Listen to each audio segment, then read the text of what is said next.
Tom, let's talk about Robert Card, what we know and what we don't know. Law enforcement officials very hesitant to get into any of the details of his background, but based on our reporting, he's a trained firearms instructor.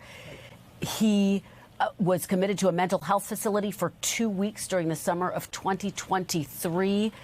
During that time, there was information that he recently stated he was hearing voices, that he'd made threats to shoot the National Guard base in Saco, Maine. And of course, you just heard there, he is now a suspect, an arrest warrant out for 8 counts of murder, again, because 10 people have not been identified. Tom, what are your key takeaways right now? Well, I'll touch on the fact that 10 people haven't been identified. I'm sure some folks have some questions about it, and it's the very ugly truth of an AR-style rifle fired with a .223 caliber round, and that the damage it does to a person can sometimes make identifications difficult. I won't go into further detail, nor do I think I need to.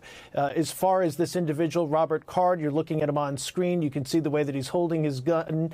You can see that there's something also around his shoulder. Is that additional ammo? That's something that law enforcement is looking into. Just how armed is this individual? According to Commissioner Michael Sawchek, who's the head of public safety in Maine, he says, quote, "We don't know his location." So right now they are trying to find him, and it is a very difficult place to try to find somebody given how rural Maine is, in particular this area. It is not a city. It is an area where somebody could spend some time. It has not been particularly cold. It's certainly by Maine standards. It's been in the 50s overnight into the upper 40s. So that's something that is probably works, unfortunately, in Card's favor. He is somebody who has an active arrest warrant out for him on those 8 homicide counts. As far as his background, you laid it out there, Kristen. This is somebody who appears to have some serious mental health concerns or issues. I think it's important to keep in mind, folks are going to wonder, well, if he was committed to a mental facility, how could he possibly possess the gun? But based on our preliminary look of some of the laws in Maine, it's not a situation where they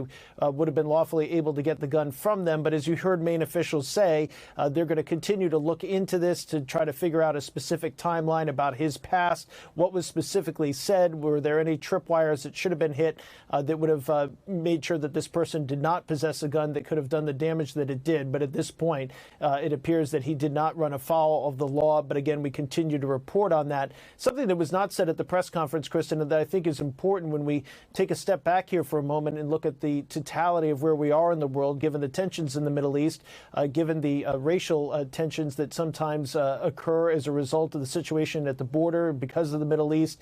Every indication that we have, myself and my colleagues, Jonathan Dienst and Andrew Blankstein, is that there is no terrorism component to that. And when we say that, that's based on the definition, the law enforcement definition of terrorism, which is somebody using an ideology to committing violence to further an ideology. There's no indication of that. And then just a few minutes ago, I was told that there's no indication that there was a racial component to this.